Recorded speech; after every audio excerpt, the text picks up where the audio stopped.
Well then, how was that from Monday Night Raw?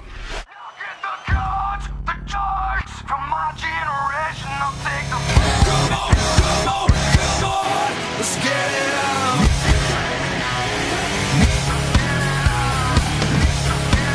Forget the loss, the money. We're in this together and through it all. They said that nothing's forever, and they refuse to see the change in me. Why won't they wake up? Man, Raw was damn good tonight. Last night, it's Tuesday now. But Raw was pretty damn good. Probably one of the best Raws of this year. Actually, no, I'm going to say probably one of the best Raw in the last year. I guess it's in my opinion. The intro to Raw was probably, I said the intro, the opening segment was probably the best segment on the show. The opening segment and then the ending segment actually made me care about WrestleMania, because at first, after Fastlane, I didn't give a fuck about WrestleMania. And I made a post on Facebook, not actually on Facebook, but in the DFB Wrestling Fans group that I'm in. I put, at the top of the hour, I put, hopefully Raw tonight makes up for the bullshit that was Fastlane. More like Fast Lane. If you saw my review, or if you didn't see my review rather, go ahead and check that out. Don't click on this video yet. Go ahead and check it out. Anyway, we start off the show, or before we start the show, they show a video from earlier today that they had on Facebook of Brock Lesnar beating the shit out of Dean Ambrose just as he was entering the arena. As soon as he got out the car, here comes Brock Lesnar, kneeing the shit out of him. Wasn't actually kneeing him, but he kneed the shit out of him. Threw him into the car, picked his ass up, body slammed his ass on the back of the limo. Not the back of the limo, the front of the limo, right on the hood and the windshield. Dean Ambrose gets, they put a neck brace on him, and they put him on the stretcher and took him away in the ambulance. He went to the hospital for at least an hour. Now I will say this, the first 2 hours of Raw, solid. Fucking awesome. With the exception of one match.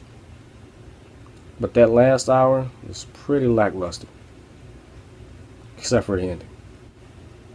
We cut to Vince McMahon coming out to the ring to announce who's going to be the recipient for the Vincent J. McMahon Award.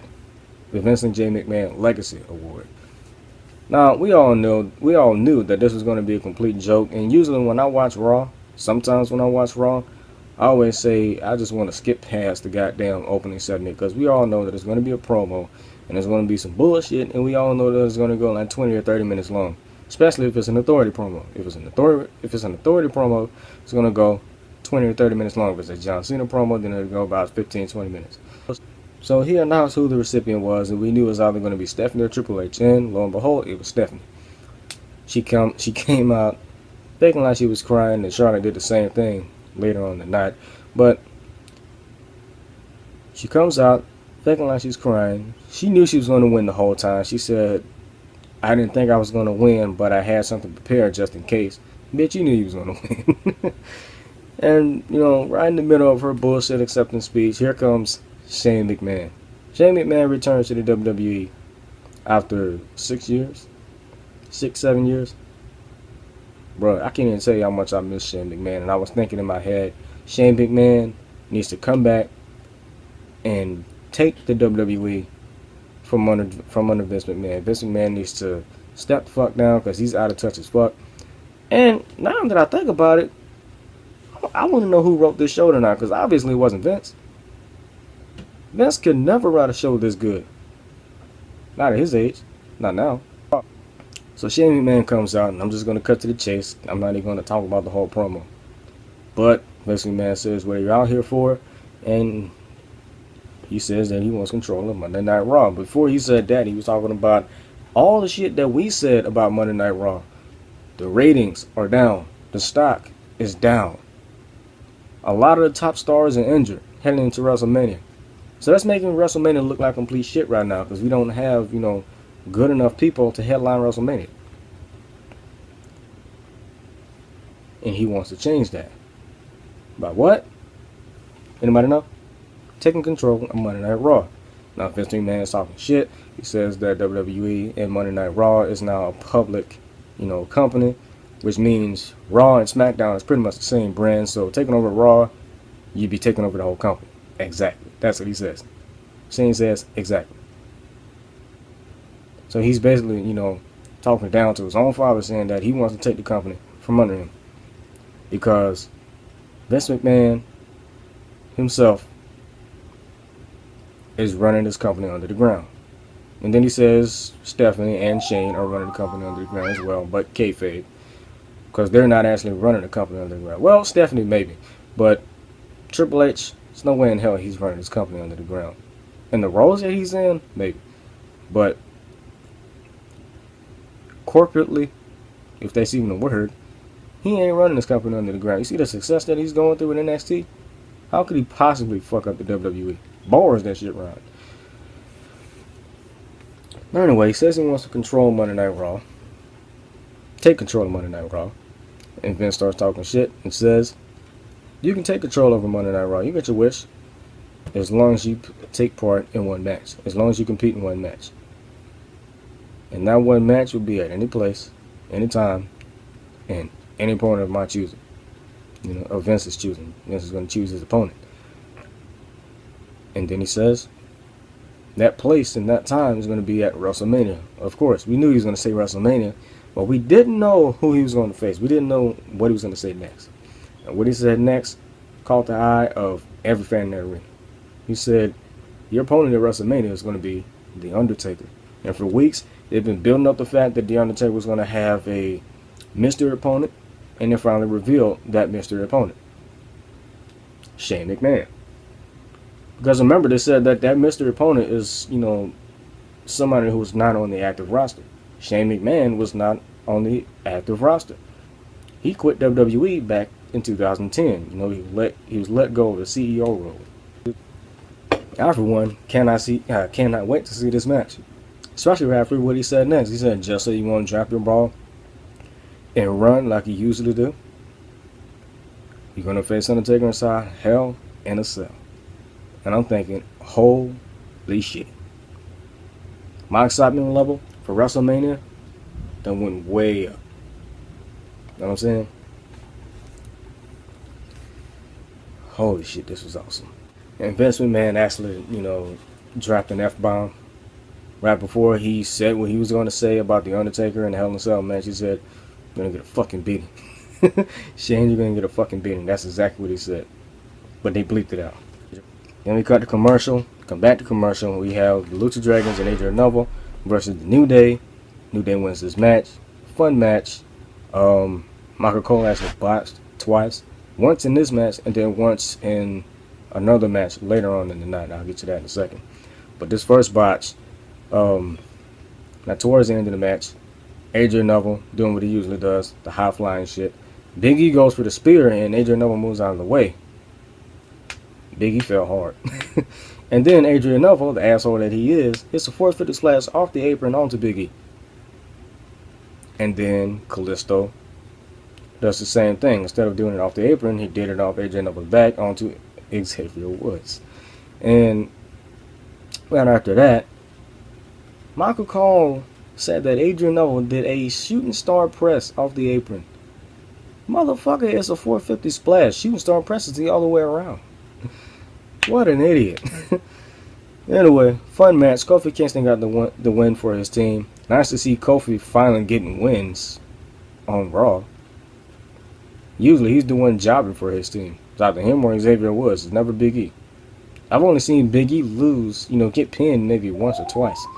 But most of the time it's either Xavier or Kofi. But anyway, fun match. Next we have Roman Reigns backstage. He's in an interview and he says all he knows as far as the attack on Dean Ambrose is what he saw in the video. And then he says April 3rd, none of that family stuff. It just comes down to himself and Triple H, and he likes his odds. And then we cut to commercial, and then Paul Heyman comes out to the ring with Brock Lesnar. Gold fucking promo. I love Paul Heyman. Cuts the best promos on the show. You know what I'm saying? Every time he comes out, And he says, "My name is Paul Heyman." The crowd repeats along with him. Awesome. But he cut this damn good promo on Dean Ambrose and anyone who steps to Brock Lesnar. And he said that Brock Lesnar challenges anyone to a WrestleMania match. And out comes Dean Ambrose in the fucking ambulance. You know, Stone Cold style, and driving that bitch into the arena. And this is why I love Dean Ambrose. Instead of getting out and walking to the ring, no selling his injuries like Roman Reigns would do. We all know that Roman Reigns would do that same shit, but in an unrealistic way. He crawls out of the ambulance, selling his injuries. He took the neck brace off. He's selling his injuries. He crawls down the ramp towards the ring. Brock Lesnar gets out, clotheslines the shit out of him. Or I think he stood on his head. I don't remember the fuck he did. I wasn't paying attention, but I heard the from the crowd. So he did something. Dropped the mic right in front of Dean Ambrose and walked up, to the top of the stage. Music hits, and before you know it, Dean grabs the mic and calls Brock and says he challenges him to a no-holds barred. Brock Lesnar comes back down to the ring, not to the ring, to where Dean Ambrose is laying, F5s the shit out of him, and then Paul Heyman comes down and says, "My client accepts your challenge." Then the music hit again, and then we cut the commercial. Fucking awesome. 2 matches that I never thought would happen, that's gonna happen. I cannot wait, man. Now my excitement level for WrestleMania is way up. Next we have the Usos versus the Ascension. Now the Usos, I think they were supposed to wrestle the Dudley Boys, but the Dudley Boys come out, they're in their wrestling gear. And I love their the straight out of Dudleyville logo that they got on their shirts. Pretty fucking cool. They come out, they cut another heel promo, basically saying that they're not wrestling tonight. Instead, you got different opponents. And lo and behold, the Ascension attacks the Usos from behind, but the Usos beat the Ascension. The fuck are they doing with the Ascension? The Ascension is further getting buried, and they're at the bottom of the barrel. Shit, they ain't even at the bottom of the barrel. They're below the barrel. Come on, man. You can do better than that. They're supposed to be monster heels in the WWE. But I don't even know how to describe it. WWE is just fucking up with these heels, man. It's getting crazy to the point where fans are actually cheering the heels and booing the faces. That is crazy. Now we know why. Let me not get into that. Next we have Chris Jericho coming out to the ring, and he tells a story about a competitor called AJ Styles. And now he actually admits that AJ Styles is phenomenal.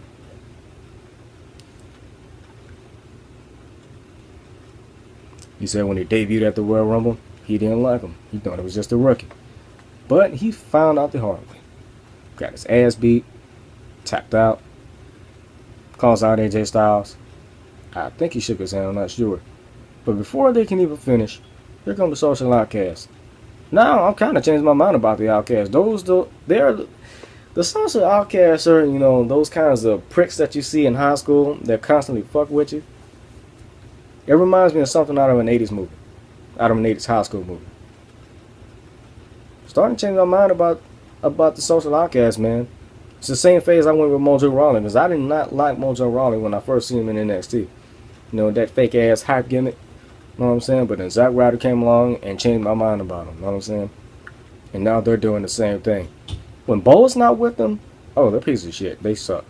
But when Bo is with them, it's like gold. And AJ Styles and Jericho call themselves Y2AJ. And they have a match against the Social Outcasts.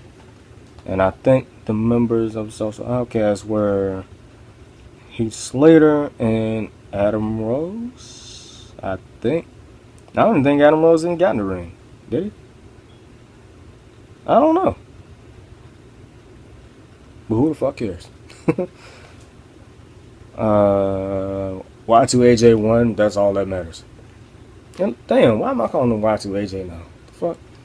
They ain't gonna be called Y2AJ for long, because we all know what's gonna happen. We all know that Jericho's gonna get jealous that him tapping out to the calf crusher. I was about to say calf killer, but WWE's PG now. But him tapping out to the calf crusher is eating him up alive. He lost against AJ in his debut by pinfall, roll up, and then he tapped out. Yeah, that has to be eating him up inside. Pretty soon he's going to turn on him and beat the shit out of him, hit him with a cold breaker, put him in the lion tamer, and that's that. Yeah. And you know what? I thought about it. I'm not going to do a dual review. I'll just upload this Raw review today. I'm not doing a dual review because this is going to go way too long. We're already 8 minutes in. So, yeah, we're only halfway through the show. Did I say 8 minutes in? 18 minutes. God damn.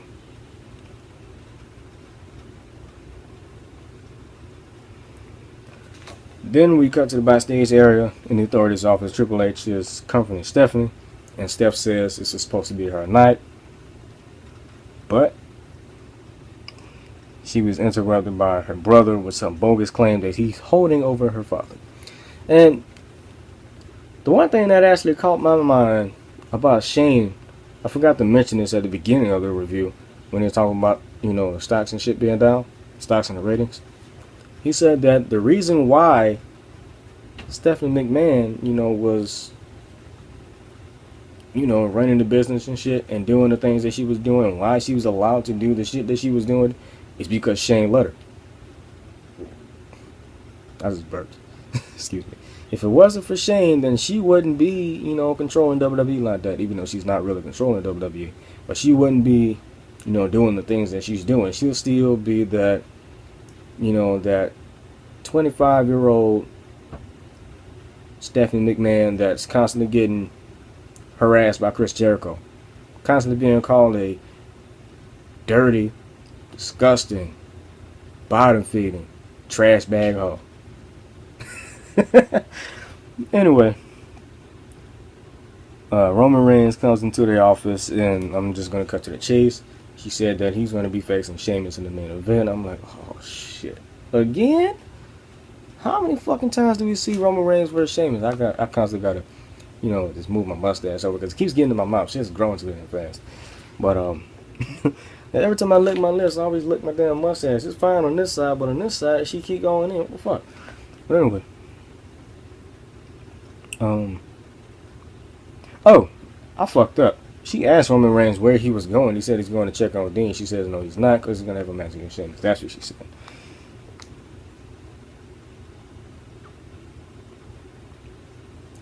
And here is what kind of pissed me off. Steph said that unlike Roman and Dean, the League of Nations are a real brotherhood. I'm like, bitch, is you serious? Nobody likes the League of Nations. New Day already explained that last night. I mean, not last night, but on Fastlane. He called them the League of Garbage.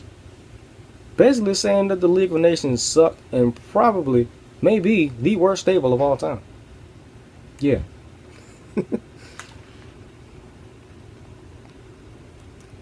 Then we got R-Truth in his locker room. Goldust walks in and apologizes, scared the shit out of R-Truth. He said he apologizes to Truth for costing him his match, and, you know, gave him a kick. And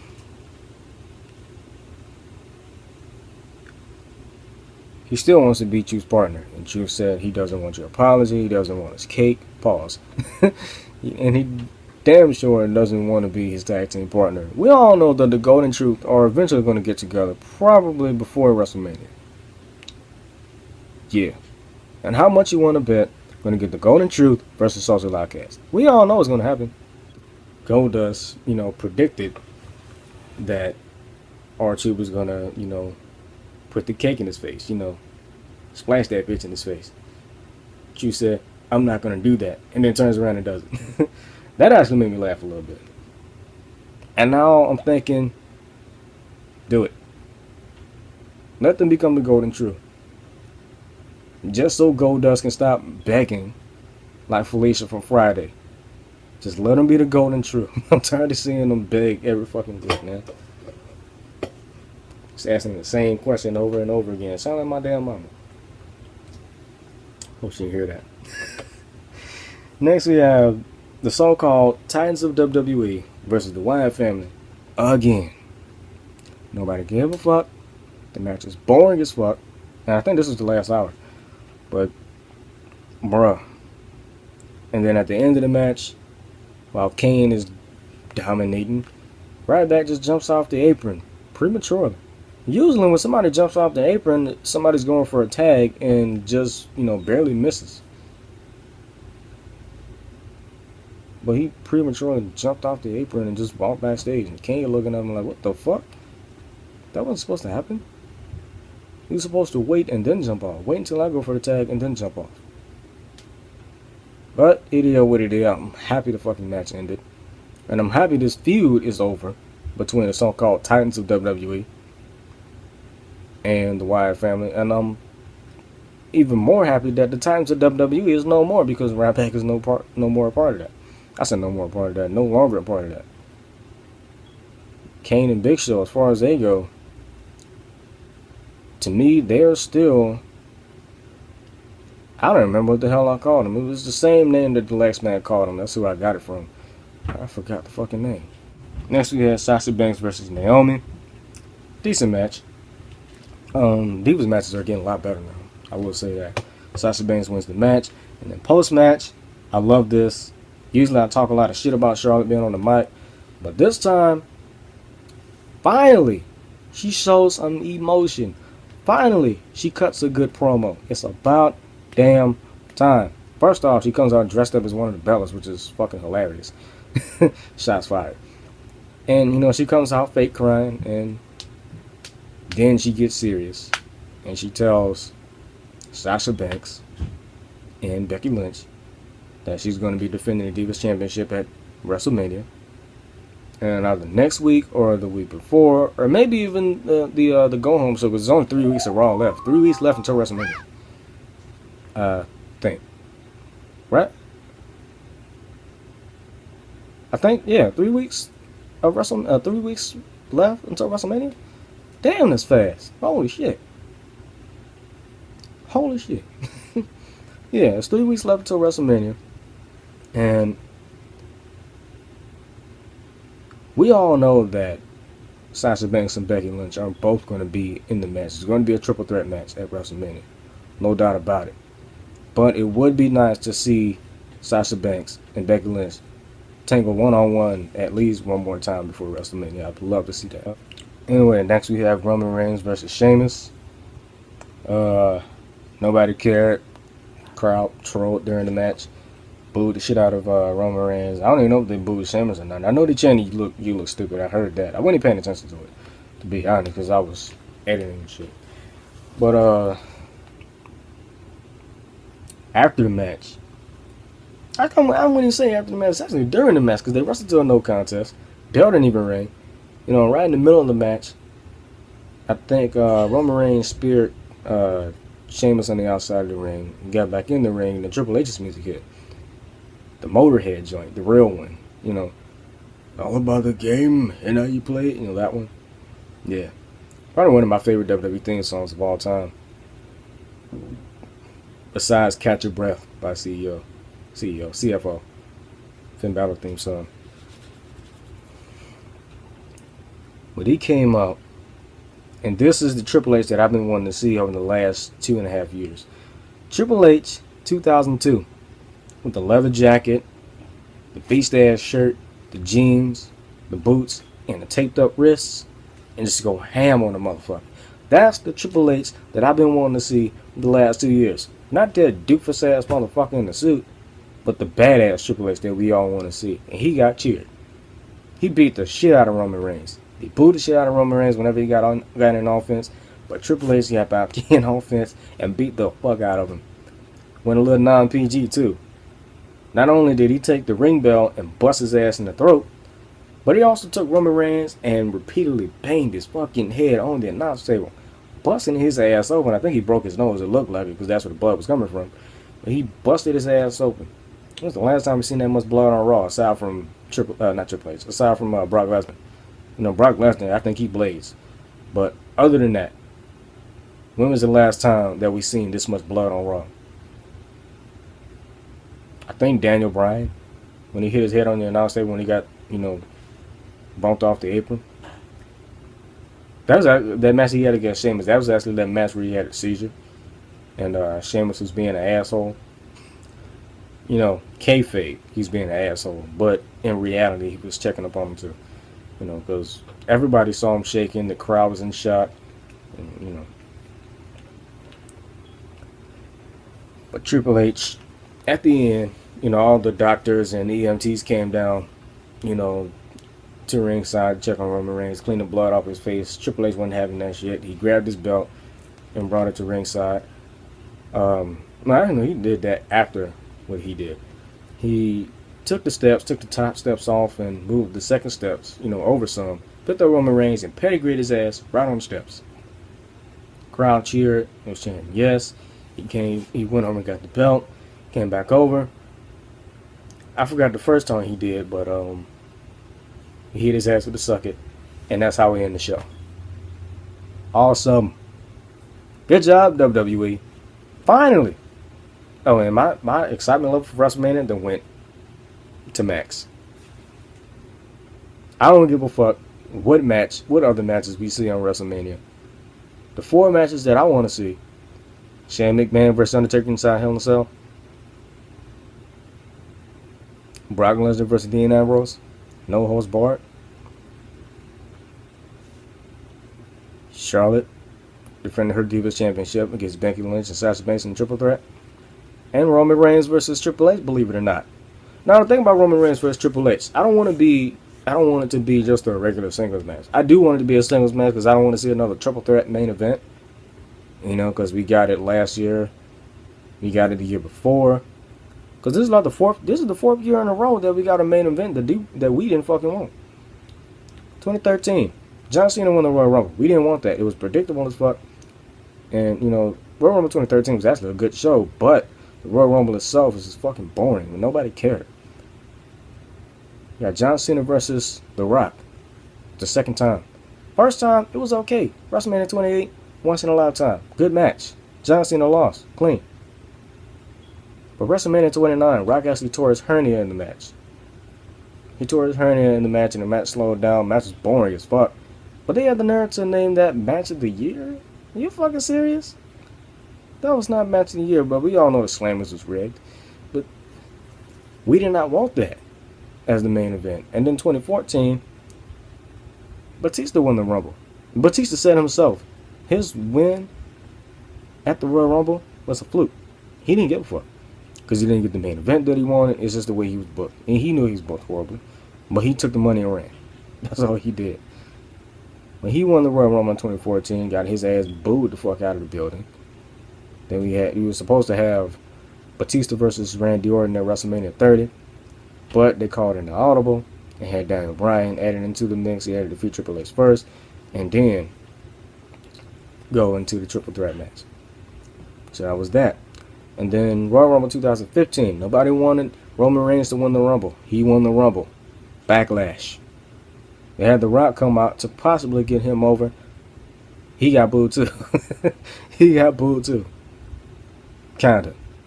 And you can tell by the look on his face that the crowd still did not give a shit. Regardless if The Rock was there or not. They did not give a shit. The main event of WrestleMania, Brock Lesnar versus Roman Reigns. Nobody wanted that match. But we was happy to see Roman Reigns get his ass kicked and suplex the fuck out. We was happy. You know what I'm saying? But then at the end, it became a triple threat match from Seth Rollins. Just when it looked like Roman Reigns was about to beat Brock Lesnar, and we did think he was going to beat Brock Lesnar. Just when it looked like he was about to beat Brock Lesnar, here comes Seth Rollins to save the day. Another triple threat match. Second year in a row. Seth Rollins cashes in. Gets damn near F5. Brock gets a spear. And then Seth Rollins gets the curb stomp on Roman Reigns. Pins a 1-2-3, becomes champion. Seth Rollins was probably one of the best champions that we've had since 2012. 2012 we had Cena. I think we had Triple H. I don't even remember the champions that we had in 2012. I know Sheamus was one of the champions. We had Sheamus. We had Mark Henry as the world heavyweight champion. I'm talking WWE champion though. you know. But this was a damn good Raw. Got another main event that we don't want, Triple H versus Roman Reigns. But the thing is, I don't want this to be just a regular triple threat. I don't want this to just be a regular singles match. I want this to have some kind of stipulation to it. You know what I'm saying? We saw the blood. We saw Roman Reigns get hit in the goddamn throat with a ring bell. We saw his ass get pedigreed on the steps. We saw his ass get, his head continuously banged in a fucking announce table. And we saw Triple H do the suck it. So maybe this is hinting towards like a no holds barred or some shit. I mean, I know we already have a no holds barred schedule, Brock Lesnar versus Dean Ambrose. But would it hurt to have two at WrestleMania? Make it that much more awesome. Please. Give Roman Reigns and Triple H a stipulation. Hell, make it a ladder match. Make it a ladder match. Make it interesting. You know what I'm saying? Make it a tables match. I was about to say make it a chairs match. Ain't no such thing as a chairs match. Make it a ladder match. Make it a tables match. Shit. Make it a TLC match. Who fucking knows? But make it interesting. That's all I ask. Make it interesting. Because a regular singles match, even though it would probably at least a decent match, it just won't fly because it's not. This most definitely ain't gonna be the match of the night. We all know what the match of the night is gonna be: Shane McMahon versus Undertaker in Hell in a Cell. And we know that's gonna be match of the night because of the shit that they did back in the Attitude Era, 1999, bro. Whew. Yo, WrestleMania is gonna be an awesome show. Tonight's Raw was an awesome show, despite that last hour, but.